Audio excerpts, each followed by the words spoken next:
Hello అండి. Welcome to my channel. ఈరోజు ఈ వీడియోలో ఆరుద్ర నక్షత్రము పూజ అనేది 16వ తారీఖు చేసుకునే వాళ్ళ కోసం అయితే నేను ఈ వీడియో అప్లోడ్ చేస్తున్నానండి. ఈ వీడియోలో ఏం షేర్ చేస్తున్నానంటే ఇంట్లో శివలింగం లేని వాళ్ళు ఎలా పూజ చేసుకోవాలి. అలాగే నేను లాస్ట్ వీడియోలో కొన్నిటితోనే చూపించానండి శివలింగం అభిషేకము. అయితే ఈ వీడియోలో ఫుల్ డీటెయిల్స్ అయితే ఇస్తాను మీకు. అలాగే స్వామివారికి ఎలాంటి ప్రసాదం పెట్టాలి ఇవన్నీ కూడా నేను ఈ వీడియోలో అయితే చూపిస్తానండి. సపరేట్‌గా పీఠం పెట్టి చేసుకునే వాళ్ళు ఎలా చేసుకోవాలి, అలాగే దేవుడి పటాల దగ్గర చేసేవాళ్ళు ఎలా చేసుకోవాలి అన్నీ కూడా ఈ వీడియోలో అయితే నేను ఫుల్ డీటెయిల్స్ అయితే ఇస్తాను. ఎక్కడ స్కిప్ చేయకుండా అయితే చూడండి. లాస్ట్ వరకు అయితే చూడండి. చూసిన తర్వాత మీకు వీడియో నచ్చినట్టయితే యూజ్‌ఫుల్ ఇన్ఫర్మేషన్ అన్నట్లయితే మీరు లైక్ చేయడం మాత్రం మర్చిపోవద్దండి. అలాగే ఛానల్‌ని అయితే సబ్స్క్రైబ్ చేసుకోండి. ఇంకెందుకు ఆలస్యం లేట్ చేయకుండా వీడియోలోకి అయితే వెళ్ళిపోదాము. ముందుగా ఇలా పీఠం అరేంజ్ చేసుకున్న వాళ్ళు స్వామివారికి రెడ్ క్లాత్ అయితే కప్పుకోవాలండి. రెడ్ లేదా వైట్ అయినా కప్పుకోవచ్చు. పీఠం మీద క్లాత్ వేసుకున్న తర్వాత స్వామివారి పటాన్ని అయితే పెట్టుకోవాలి. అలాగే పూలతో అలంకరించుకోవాలి. ఇది బ్రహ్మ ముహూర్తంలో చేసుకోవడం కుదరని వాళ్ళు ఎప్పుడు చేసుకోవాలనే దాని గురించి చెప్తాను. ప్రదోష సమయంలో ఎప్పుడైనా చేసుకోవచ్చండి. అంటే 6-7 లోపు, 5-7 లోపు ఎప్పుడైనా చేసుకోవచ్చనమాట ప్రదోష సమయంలో. అలాగే స్వామివారికి ఎన్ని దీపాలు పెట్టాలంటే ఎన్నైనా పెట్టుకోవచ్చండి. 2కి తగ్గకూడదనమాట. మీ స్తోమతను బట్టి మీరు ఎన్నైనా దీపాలు పెట్టుకోవచ్చు. నేను ప్రస్తుతానికి 2 దీపాలైతే పెట్టుకుంటున్నానండి. ఇంట్లో శివలింగం లేని వాళ్ళు ఏమేం చేస్తారంటే అన్నంతో కూడా శివలింగం చేసుకోవచ్చండి. అలాగే పుట్టమన్నుతో కూడా శివలింగం చేసుకోవచ్చు. ముందుగా అయితే దీపారాధన చేసుకోవాలండి. శివలింగాన్ని ప్రతిష్ఠించే ముందు దీపారాధన కంపల్సరీ చేసుకోవాలి.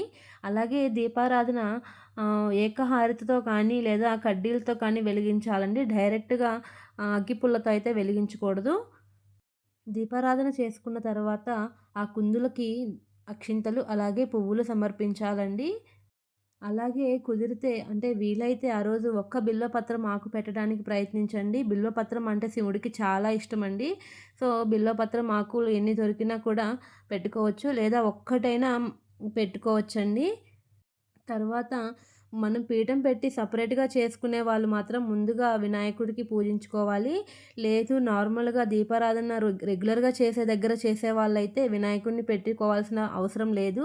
వినాయకుడిని పెట్టుకున్న తర్వాత వినాయకుడికి కూడా షోడశోపచార పూజ చేయాలి. నైవేద్యం సమర్పించాలి. మన దగ్గర బంగారపు శివుడి విగ్రహం ఉన్నా కూడా మనం పుట్టమట్టితోటి శివలింగం చేసి మనం పెట్టుకుంటే చాలా బావుంటదండి. అంటే శివుడికి చాలా ఇష్టం అనమాట అలా చేయటం.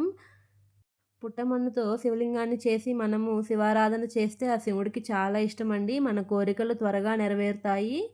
అలాగే ఇక్కడ నేను వేటితో అభిషేకం చేశానంటే ఆవు పాలు, ఆవు పెరుగు, ఆవు నెయ్యి, అలాగే తేనె, పంచదార ఇలా పంచామృతాలతో అభిషేకం అయితే చేశాను.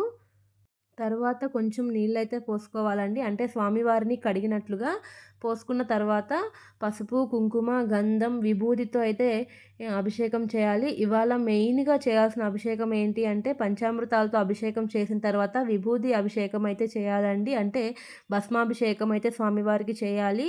తప్పకుండా ఆ అభిషేకం అయితే చేయండి. తర్వాత నువ్వుల నూనె కూడా కొంచెం అభిషేకం అయితే చేయాలండి. నువ్వుల నూనెతో అభిషేకం చేస్తే స్వామివారికి చాలా ఇష్టమనమాట.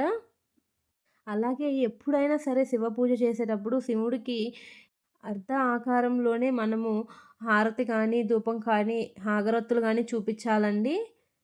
ఆ తరువాత వాటన్నిటిని శుభ్రం చేసుకున్నాను. శుభ్రం చేసుకున్న తర్వాత ఇప్పటికి శివుడికి నా దగ్గర ఉన్న బిల్వపత్ర ఆకులతో అయితే అభిషేకంలా చేస్తున్నానండి. వీలైతే ఆ రోజు ఒక్క బిల్వపత్రం ఆకు పెట్టడానికి ప్రయత్నించండి. చాలా చాలా మంచిదండి అలా చేయటం వల్ల.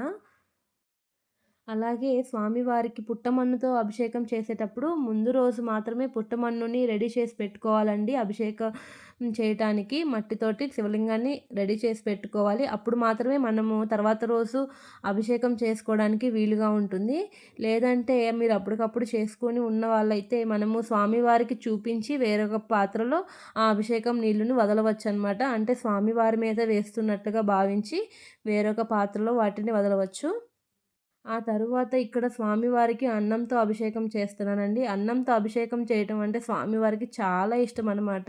మనం న్యాయబద్ధమైన కోరికలు ఏది కోరినా కూడా మనస్ఫూర్తిగా భక్తితో స్వామివారైతే తప్పకుండా నెరవేరుస్తారండి. బిల్వాలు సమర్పించేటప్పుడు బిల్వాష్టకం చదువుకున్నానండి. అలాగే అన్నం సమర్పించేటప్పుడు స్వామివారికి అన్నపూర్ణాదేవి స్తోత్రం అయితే చదువుకున్నాను. అలాగే స్వామివారికి పండ్లతో కూడా అభిషేకం చేయవచ్చండి. దానిమ్మ రసంతోటి, అరటికాయతోటి, అలాగే ద్రాక్ష రసంతోటి వీటితోటి కూడా స్వామివారికి అభిషేకం చేయవచ్చు. అలాగే ఈరోజు నారికేల దీపాన్ని కూడా ప్రదోష కాలంలో వెలిగించుకోవచ్చండి. అలాగే పిండి దీపారాధన కూడా స్వామివారికి చాలా ఇష్టం. పిండి దీపారాధన కూడా చేయవచ్చండి. తరువాత స్వామివారికి తాంబూలం ఇచ్చి నైవేద్యం అయితే పెట్టాలండి. నైవేద్యం పెట్టినప్పుడు కంపల్సరీ వాటర్ అయితే పెట్టండి, మర్చిపోవద్దు. అన్నిటికీ మనము బొట్లయితే పెట్టుకోవాలి.